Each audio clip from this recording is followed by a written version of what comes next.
इमरान भाई क्या बना आज आपका केस था? अभी तक आपका मामला लग रहा है कि एक हज जो है आपकी बड़ी नीयत होगी, आपका एक जज्बा होगा, वो लग रहा है कि शायद मुश्किलात में आप फंसे हुए हैं। आज फिर फैसला महफूज हो गया, देखते हैं क्या फैसला आता है। और उम्मीद तो मुझे यही है, क्योंकि जो प्रोसिक्यूशन साइड थी उन्होंने कोई चीज़ ऐसी सॉलिड बताई नहीं अदालत को जिसकी बुनियाद के ऊपर वो मुझे रोक सकें हज पे जाने से। और जज साहब ने जितने सवालात पूछे उनके पास जवाब नहीं थे। हमने जज साहब को सारा रिकॉर्ड और हर चीज़ प्रोवाइड की है, माजी का भी रिकॉर्ड दिया है कि ट्रैवल हिस्ट्री भी सारी दी है, बाकी सारा कुछ भी बताया उन्हें, मुकदमात की तफसील भी बताई है। तो जो अदालत के अंदर प्रोसीडिंग हुई है उसको सुन के तो, या जो वहाँ पे बातचीत हुई है उसको सुन के तो साफ आइडिया हो रहा है कि अदालत मेरे हक में फ़ैसला देगी इंशाल्लाह और मैं हज पे जाऊँगा। लेकिन अभी फ़ैसला महफूज है और जब तक वो महफूज है तब तक मैं कुछ कह नहीं सकता। फैसला आ जाए तो फिर पता चलेगा कि क्या फैसला। इमरान भाई, एंटी करप्शन पंजाब का आपसे क्या है मामलात हैं? क्योंकि वो कह रहे हैं कि उनके वजह से ये रखा गया है दोबारा से। मैं तो किसी सरकारी पोस्ट पे कभी रहा भी नहीं, और ये मुकदमे की दुर्गत बन गई थी। वहाँ पे पूरी अदालत एंटी करप्शन वालों पे हंस रही थी। डीजी को जज ने 2 दफ़ा बुलाया, वो आए नहीं। यानी कोई आदमी भी इसमें पेश होने के लिए और सामने आकर इसको फेस करने के लिए तैयार नहीं था। और एंटी करप्शन का अमला मेरे से बाकायदा माजरत कर रहा था बार बार कि खान साहब हम मजबूर हैं, हमें गवर्नमेंट ने मजबूर किया हुआ है, वरना हमें पता है कि आपका इससे कोई ताल्लुक नहीं है। मैं तो कभी किसी सरकारी ओहदे पे भी नहीं रहा। इमरान भाई, ये बता दें हुकूमत को क्या खतरा है अगर आप बाहर शिफ्ट हो जाते हैं या बाहर चले जाते हैं? ये तो हुकूमत बता सकती है कि हुकूमत को क्या खतरा है। मुझे तो समझ नहीं आ रही कि मैं यहाँ पे भी इमरान रियाज हूँ और बाहर भी इमरान रियाज हूँ और वापस आके फिर इमरान रियाज हूँ। पहले मैं कई दफ़ा ट्रैवल कर चुका हूँ, इवन मुझे ऑफलोड किया गया और मैं दोबारा गया, फिर वापस आ गया, मुकदमा थे, वापस आया, फिर मुकदमे लड़े, फिर गया, फिर वापस आ गया। तो ये तो रूटीन है, आप ट्रैवल करते रहते हैं। ये जरा हज वाला मामला है इसलिए थोड़ा हसास है कि मैं चाहता हूँ कि मैं जरा चला जाऊँ, टाइमली चला जाऊँ, हज कर लूँ। अच्छा, तो कोई इमरान रियाज साहब, आज आप चीफ साहब के सामने पेश हुए तो क्या लग रहा है चीफ साहब की जो बॉडी लैंग्वेज थी या फिर जो कानूनी मामला को अगर देखा जाए? देखिए, इस अदालत ने फैसला दिया था मेरे हक में और अदालत ने साफ कहा था कि इनको रवाना किया जाए और इनका नाम तमाम लिस्टों से निकाला जाए। उसके बावजूद मुझे नहीं जाने दिया गया। अब वो मुझे रोक रहे हैं, जाने से रोक रहे हैं, तो ये तो अदालत के फैसले पे इम्प्लीमेंट का मामला है। तो मैं उम्मीद करता हूँ कि चीफ जस्टिस इस मामले के ऊपर इंसाफ उसी तरह मुझे देंगे जो इंसाफ का तकाजा है। आप नहीं समझते कि अदालत में पेश हुए हैं, उनके साथ नून लीग के भी वो जो है इज़हार यकजहती के लिए आए हुए हैं, तो वो आज़ाद हैं, और फिर जो है वो नून लीग वाले और पीपल्स पार्टी वाले उनके साथ इज़हार यकजहती कर रहे हैं, क्या कहेंगे?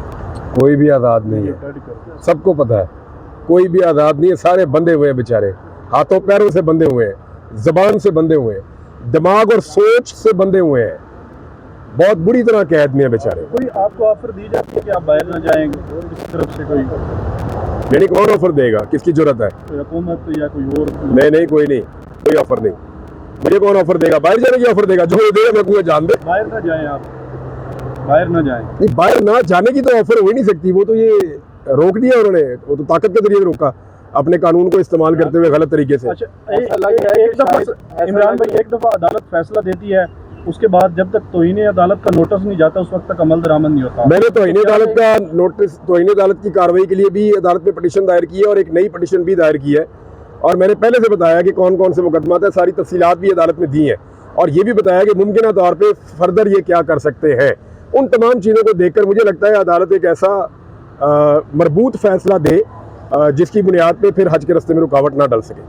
इमरान भाई, जो मुझे लग रहा है वो ऐसा है कि शायद जिन लोगों ने आपको पहले गिरफ्तार किया था वो चाह रहे हैं कि आप इस मुल्क में ही रहें, किसी भी तौर पर आप बाहर ना जाएंगे। खुदा ना खास्ता आप बाहर चले गए तो आपका जो वीलॉग है वो मेरा ख्याल है वो बर्दाश्त नहीं कर पाएंगे अगर बाहर से होकर वीलॉग। मैं कितनी दफ़ा बाहर गया हूँ, मैंने बाहर जाके वीलॉग्स किए, पहले भी किए, बहुत किए, निकाल के देख लें क्या फ़र्क है।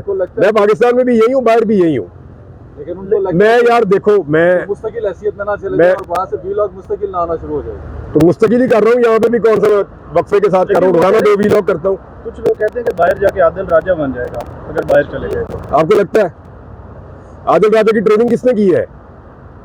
किसने की है? मेरे से पूछना, साबिर शाकिर का पूछो, मेरे से पूछना, किसी सहाफी का पूछो। आदिल राजा का उनसे पूछो जिन्होंने ट्रेन किया उसको।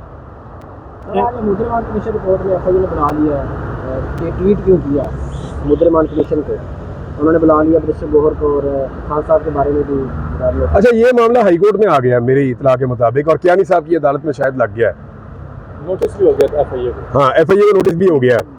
और शायद उन्होंने, जो उमर अयूब साहब है, उन्होंने FIA से हदूद-उर-रहमान कमीशन की रिपोर्ट की कॉपी भी मांग ली है। देखिए, ये वो मैटर है जिसको पाकिस्तान की रियासत कभी भी नहीं चाहती थी कि इसके ऊपर डिस्कशन हो, लेकिन अब इमरान खान के चक्कर में इसको भी अंडर डिस्कशन लाया जा रहा है। तो अब ये चीज़ें खुलेंगी कि एक्चुअली हदूद-उर-रहमान कमीशन क्या है, उसकी रिपोर्ट क्या है, वो किस तरह लिखी गई, किन हालात में लिखी गई, लोगों ने क्या क्या कहा, क्या रिकमेंडेशंस थी, किस किस्म के हकायक थे, तो वो सारी चीज़ें सामने आएंगी। इमरान भाई, ये लोग थकते नहीं है इतना टारगेट कर करके हम लोगों को? आपको कहाँ टारगेट किया? सर आपके सामने हूँ मैं तो। आप एक्चुअली मेरे साथ आप मेरे साथ भी ज्यादती कर रहे हो सर, ये पार्ट ऑफ द गेम है। देखिए, कभी उधर कभी इधर, ये चलता ही रहता है जब से है। इसीलिए तो हम कहते हैं कि सबको अपनी डोमेन में रहना चाहिए, मुल्क में रूल ऑफ लॉ होना चाहिए। अच्छा, रात को आपने एक बच्चे के साथ इंटरव्यू भी दिया आपने उनको, तो आपने उनको कहा कि मैं वहाँ जाकर सबके लिए दुआ भी करूँगा, तो अपने मुखालिफिन के लिए भी दुआ करेंगे? मैं सबके लिए दुआ करूँगा, अल्लाह ताला सबको वो हदायत दे, कम से कम हदायत की दुआ तो की जा सकती है। इमरान भाई, ये जो जलसे हो रहे हैं, PTI जब भी जलसा करती है खैबर पख्तूनख्वा, जब भी जलसा करती है खैबर पख्तूनख्वा, इससे क्या असर तासुर दिया जा रहा है कि पंजाब में वो कर नहीं सकते या आवाम को इकट्ठा नहीं कर सकते, या जो ये कर रहे हैं क्या पंजाब में अगर ये जलसे करें तो ज़्यादा प्रेशर नहीं डाल सकते हुकूमत? मेरे ख्याल में खैबर पख्तूनख्वा में 1 मिलियन आदमी भी इकट्ठा करें कोई फर्क नहीं पड़ता। पंजाब में अगर 50,000 आदमी इकट्ठा करें तो उससे ज़्यादा इम्पैक्ट है। तो ये पाकिस्तान तहरीक इंसाफ के सोचने की बात है। इतनी पसली तो एक पॉलिटिकल पार्टी में होनी चाहिए। इमरान भाई के खिलाफ तो नहीं बोल रहा, शहबाज शरीफ भी बात कर रहे हैं, तो आपके ख्याल में वाक़ई साहब क्या सोच रहे हैं? शहबाज शरीफ भी साथ जाए मेरे? एक होता है नादान दोस्त, वो ज़्यादा प्रॉब्लमेटिक होता है दाना दुश्मन से। अच्छा इमरान भाई, अगर मौलाना जलसा करे, सख्त बात करते हैं, उनको इजाज़त मिल जाती है, लेकिन PTI को पंजाब और इस्लामाबाद में इजाज़त नहीं मिल रही है, क्या वजह? देखिए, मौलाना फजलुर रहमान जो है वो एंटी स्टेटस को नहीं है। तो जिस आदमी को आप कंट्रोल कर सकते हैं, जिस आदमी को आप खुश कर सकते हैं या उसको वापस राय रास्त पे ला सकते हैं या अपने तरीके से उसको मॉडिफाई कर सकते हैं, सिस्टम फिर उसके लिए थोड़ी सी गुंजाइश रखता है, और जो स्टेटस को का हिस्सा नहीं होता उसके लिए गुंजाइश कम होती है। इमरान भाई, ये बताइएगा कि आपने कहा कि मैं अपने मुखालिफिन के लिए भी दुआ करूंगा, तो सबसे टॉप पे ऐसा कौन है जिसके लिए आप दिल से दुआ करेंगे, अल्लाह उसको हिदायत दे? या वो मेरे और अल्लाह का मामला है कि मैं क्या दुआ करता हूँ, लेकिन एक बात गारंटीड है कि मैंने कभी आज तक अपनी ज़िंदगी में किसी को भी बद्दुआ नहीं दी, और वो मैं नहीं देने वाला। हिदायत की दुआ, लेकिन सबसे टॉप पे कौन है जिसके लिए हिदायत की दुआ करेंगे? सबके लिए, आपके लिए भी, मेरे लिए भी। अच्छा इमरान भाई, आखिरी सवाल बताइएगा कि जब आप वापस आए थे, आपने गुज़िश्ता रोज़ कहा कि जब मैं वापस आया तो मेरे चैनल की बोली लगाई गई, किसने बोली लगाई और कितनी बोली लगी आपके चैनल की? ये जो YouTube चैनल है, नहीं वो मैंने फिर बात ही नहीं सुनी। सर ऑफर किसने? मुझे पता था कि मैं बोलूंगा, नहीं मेरी टीम को लोगों ने राब्ता किया था। इमरान भाई, पूरे पाकिस्तान से PTI कारकुनान या मौलाना साहब के कारकुन जमा होते हैं, इस्लामाबाद डी चौक आते हैं, तो हुकूमत कितने दिन टिक सकेगी मौजूदा हुकूमत? देखिए, मौजूदा हुकूमत के पीछे से टेक हट जाए तो ये 15 दिन की हुकूमत है बस, मैक्सिमम। साइफर केस के बाद धुएं कुछ पंजाब से भी उठ रहे हैं, उसके बारे में कुछ समझ नहीं आ रही कि वो धुआं पंजाब से क्यों ज़्यादा जो ना वो धुएं मार रहा है। देखिए, साइफर केस कानूनी केस नहीं है, मैंने कल भी आपको बताया था, वो नैरेटिव की लड़ाई है। वो लड़ाई एक बयानिए की, या एक बयानिया इमरान खान का था, दूसरा बयानिया उसके मुखालिफिन का था। इमरान खान ने अपने उस बयानिए के साथ जिसके ऊपर कोई स्टैंप भी नहीं थी, सारी इसकी मुखालफत कर रहे थे। आपने देखे पाकिस्तान में किस तरह उस बयानिए को चलाया।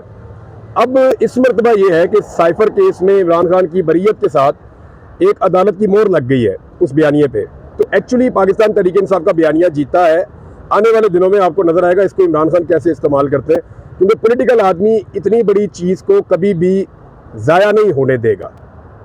अच्छा इमरान भाई, अभी आपने कहा कि हुकूमत 15 दिन भी टिक नहीं पाएगी अगर टेक हट जाए, तो टेक हटती हुई तो नजर नहीं आ रही है, तो क्या फिर PTI के एहतजाज का या लॉन्ग मार्च का कोई फायदा नहीं होगा? नहीं तो नहीं, याद रखें जो पॉलिटिकल स्ट्रगल होती है वो कभी भी रायगा नहीं होती, वो कहीं ना कहीं कुछ ना कुछ कर रही होती है। दूसरी बात यह है कि तमाम इदारों को और स्टेक होल्डर्स को सोचना पड़ेगा कि जिस हुकूमत को डिलीवर करने के लिए लाया गया था, मैं आपको सिर्फ खैबर पख्तूनख्वा की एक मिसाल दे देता हूँ, मैंने सुबह इस पर बात भी की है। उनके जो सबसे बड़े बड़े मेन प्रोजेक्ट थे पूरे सूबे के, उनमें से 91 प्रोजेक्ट जो आधे से ज़्यादा हैं वो ख़त्म कर दिए वफाकी हुकूमत ने। ये तो मुल्क में तरक्की करने आए थे, ये तो मुल्क की मईशत को बेहतर करने आए थे, जो ऑलरेडी मंसूबे चल रहे थे, जो 70% तक कई मुकम्मल हो चुके हैं, उन मंसूबों को बंद कर दिया गया है। वजह यह है कि हमारी मईशत खराब है और पैसे नहीं है और IMF का दबाव है। तो ये चीज़ें आपको बता रही हैं कि पाकिस्तान नीचे जा रहा है। अगर इसी तरह चलाना है, जो बाकी रह गए हैं 77 या इसके करीब ही है, कुछ इससे कम है, 91 हो गए हैं, आधे से ज़्यादा ख़त्म हो गए हैं, बाकी जो आते रह गए वो भी ख़त्म हो जाएंगे फिर। Thank you ji. Thank you.